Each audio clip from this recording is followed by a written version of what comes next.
un periodista estadounidense famosísimo que estuvo aquí de corresponsal en la época de Salinas, amiguísimo de Salinas y de todos estos pseudointelectuales del régimen. ¿Cómo se llama? Tim Golden. 2 veces lo premiaron. Ese es un periodismo mercenario. Por eso es importante el tiempo que estamos viviendo, porque está quedando de manifiesto de que se padece no de una crisis, sino de una decadencia, porque una crisis tiene que ver con un aspecto, con lo económico, una crisis de bienestar social, pero cuando es una decadencia, abarca todo. Es un proceso de degradación progresivo que se vive en un país. Entonces, esto es un asunto mundial, no es nada más el Reforma o el Universal o Televisa o Azteca o Radio Fórmula, Univisión. No, es el New York Times, Financial Times. No voy a seguir pronunciando, no me voy a equivocar y lo diga yo mal, pero aquí podría yo poner cómo se dice, ¿no? Y lo leo. Y aparento de que hablo inglés, ¿no? Bueno, así surge esto. Incluso él andaba, este periodista, supe, en Israel, cubriendo lo de la guerra en Gaza, y lo mandaron a buscar para hacer los reportajes que son una vil calumnia. Entonces, ustedes son periodistas, además de la tierra de don Luis González, gran escritor, don Luis González. Pueblo en Vilo es una novela que le recomiendo a los jóvenes, lo mejor que se ha hecho de microhistoria. Se llama San José de Gracia, ¿no? Su pueblo. Bueno, ¿saben cómo titula este Premio Nobel de Periodismo su artículo? ¿No pones el título del artículo? Lo pone en signos de interrogación. ¿Quién? Fíjense lo sucio.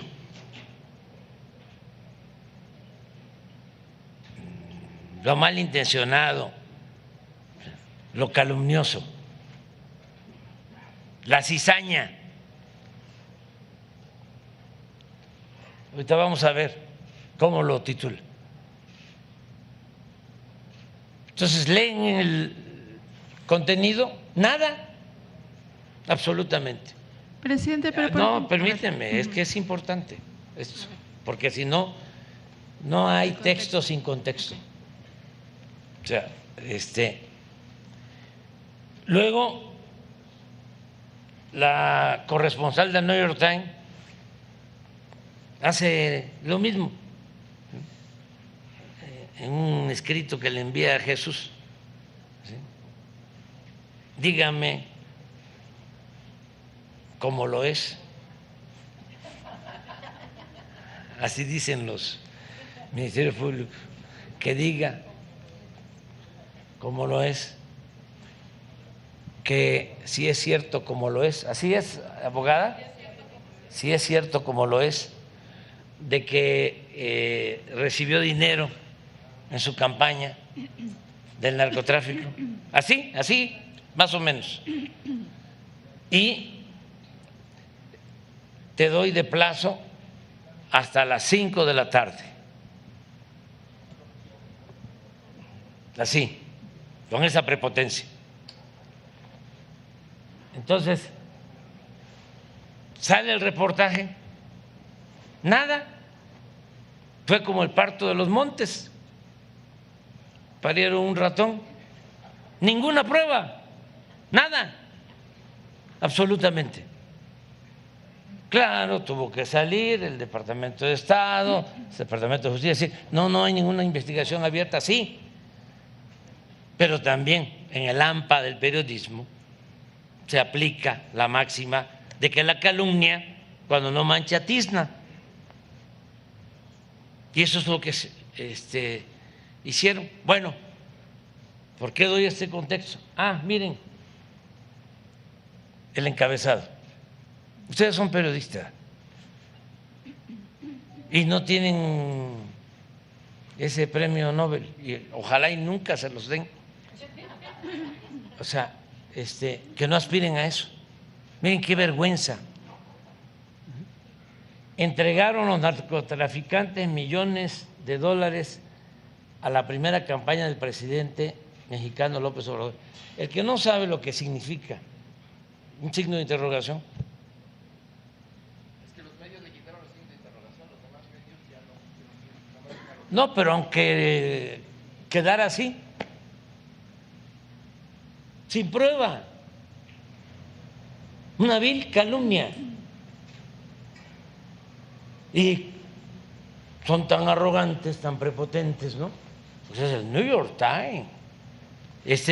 No son capaces de ofrecer una disculpa. Ellos, ¿sí?, pueden calumniar libremente a quien quiera. Bueno, ¿por qué este contexto?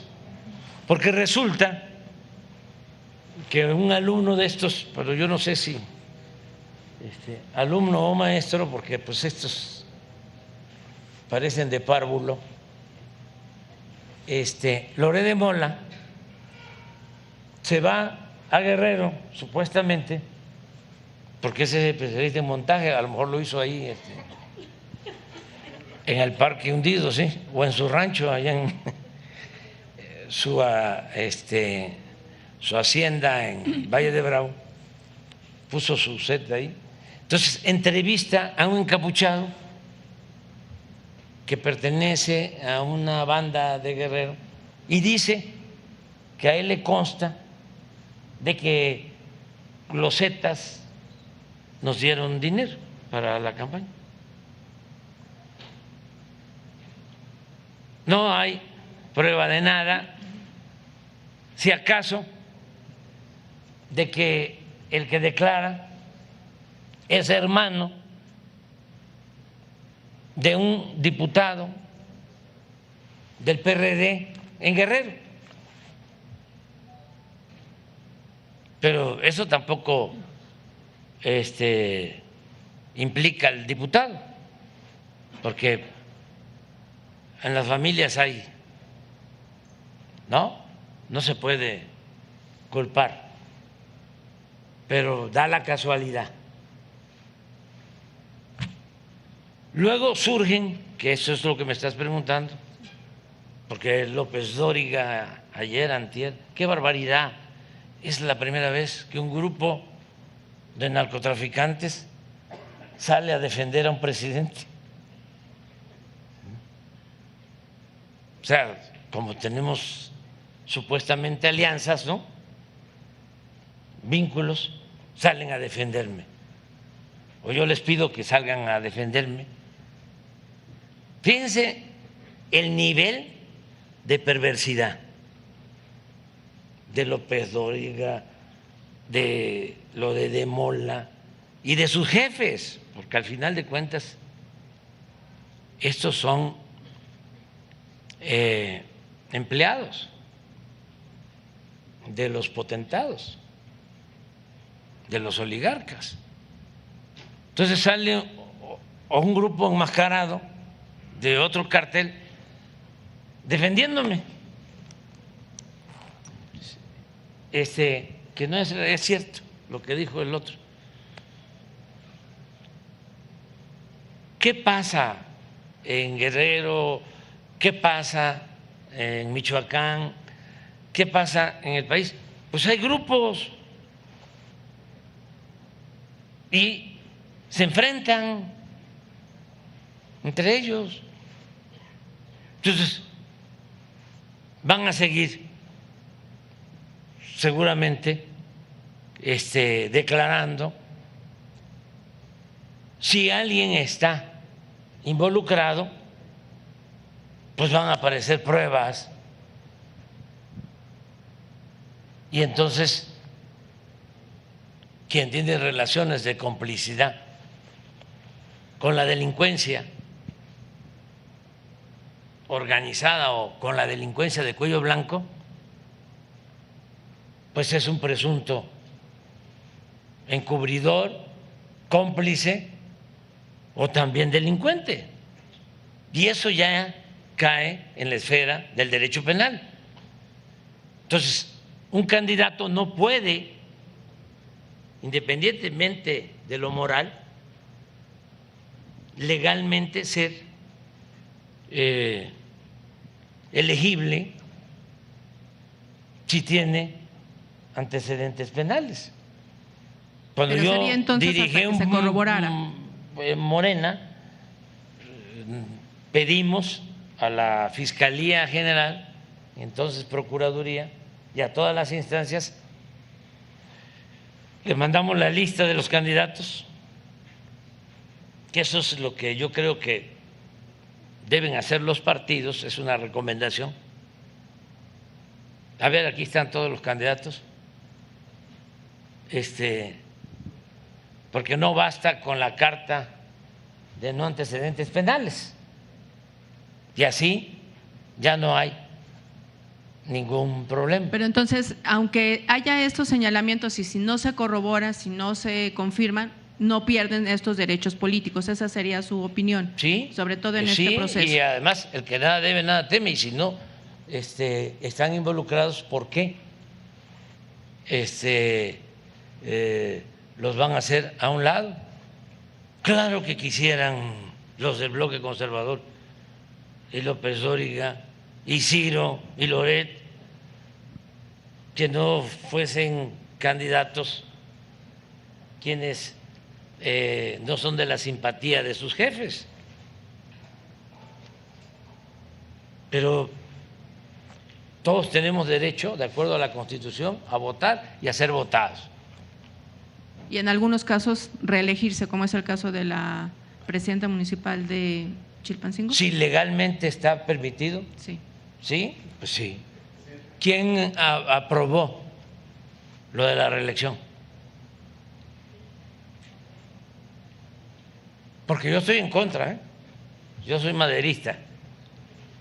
Yo soy del sufragio efectivo, no reelección. Por eso ya me quedan nada más 6 meses y me voy a Palenque. Pero, ¿quién aprobó eso? También para la gente, porque hay muchas cosas que no se saben, porque antes tenían el control absoluto de los medios de información. Solo daban a conocer lo que les convenía.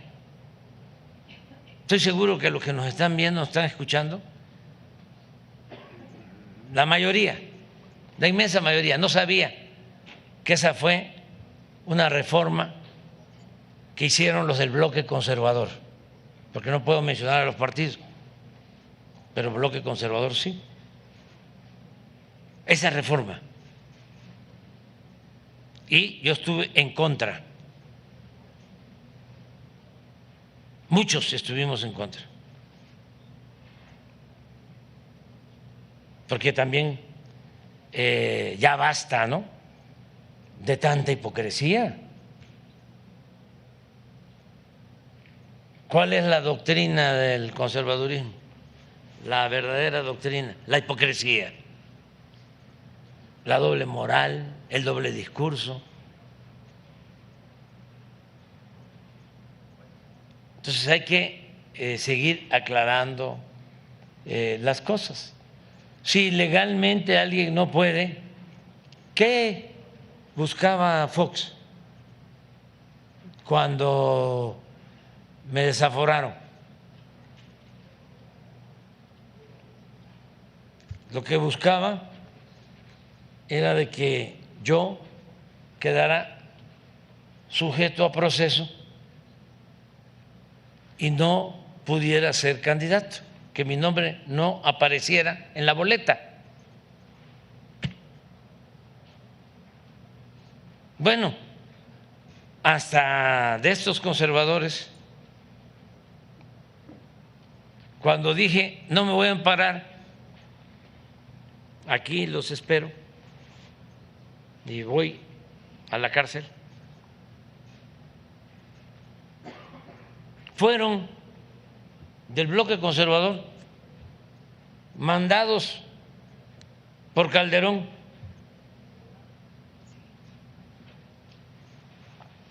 a pagarme la fianza para que yo saliera bajo fianza. Dije, no, me estaban pagando la fianza, pero quedaba yo sujeto a proceso. Cuando Luther King comenzó a luchar por los derechos civiles,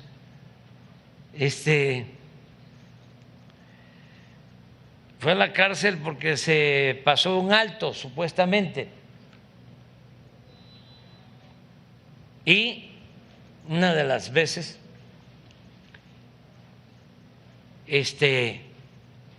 sus abogados, ¿no?, le plantearon, pagamos la fianza y sales. No, aquí me quedo.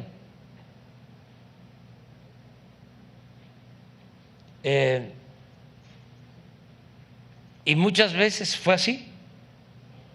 Yo les recomiendo a los dirigentes que los acusan, los persiguen, como era antes, Nosotros no perseguimos a nadie, nada más que eso lo tengo que estar subrayando, parezco disco rayado, porque si no, ¿cómo contrarresto a los que piensan que es lo mismo? Les recomiendo a los dirigentes, a los jóvenes, que cuando sean víctimas, y toco madera, porque no quiero que regrese el autoritarismo, que nadie padezca lo que padecimos nosotros, lo que enfrentamos nosotros. Pero si se enfrentan a una situación así, nada de amparo, no le hagan caso a los abogados, porque el abogado lo primero que propone es ampárate. No, si no es un asunto jurídico o policíaco, es un asunto político. Cuando me metieron casi todo el Código Penal en el movimiento en la defensa del petróleo en Tabasco, 11 delitos y órdenes de aprehensión, y sobrevolaban los helicópteros por encima de la casa. Agradezco mucho a dos mujeres que fueron a sacar a mis hijos y llevárselos a un hotel por la presión y todo, pero lo que querían era que huyera o que fuera yo a buscar un amparo. No, no, y no se atrevieron, Zedillo y Chauffet. ¿Por qué? Pues estamos defendiendo una causa justa, defendiendo el petróleo.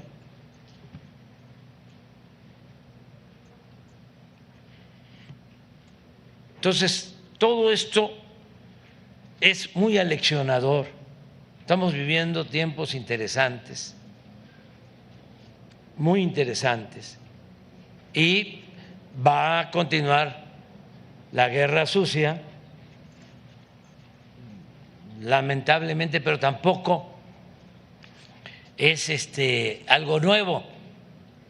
Acuérdense del peligro para México, cómo nos robaron la presidencia 2 veces.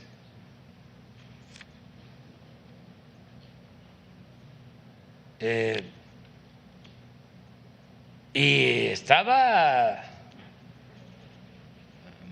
bastante complicado. ¿Saben? Cuando el desafuero lo que puso el que era de comunicación social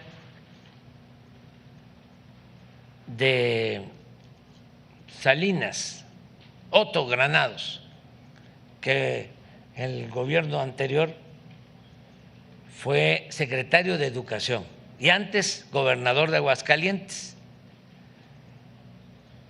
O sea, fue secretario de Comunicación de Salinas, luego con Zedillo, gobernador de Aguascalientes, y luego secretario de Educación.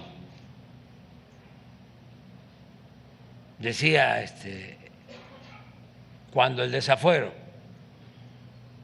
que iban a cometer un grave error si no me encarcelaban, porque Maquiavelo recomendaba que había que acabar, destruir completamente al enemigo. Lo decía peor en un artículo, ahí en el nuevo libro lo recuerdo. Pasa el tiempo, se convierte en secretario de Educación, impulsa junto con Claudio X González, porque son los mismos que los conozco, aunque se disfracen, son los mismos, se ponen de acuerdo para llevar a cabo por la fuerza la llamada reforma educativa y desprestigian a los maestros, toda una campaña culpando a los maestros de que por eso no se avanzaba en la educación en México, cuando son una serie de factores que hay que enfrentar, como lo estamos haciendo, y nunca desprestigiar a los maestros, nunca se había hecho, nunca habían ninguneado tanto a los maestros como el gobierno anterior para imponer la mal llamada reforma educativa. Ahora no, ya estamos por terminar, no han dejado a los maestros de dar clases. Es un ambiente distinto, también lo tengo que estar subrayando, porque si no, se olvida. Bueno, recuerdo que decía Otto Granados, es que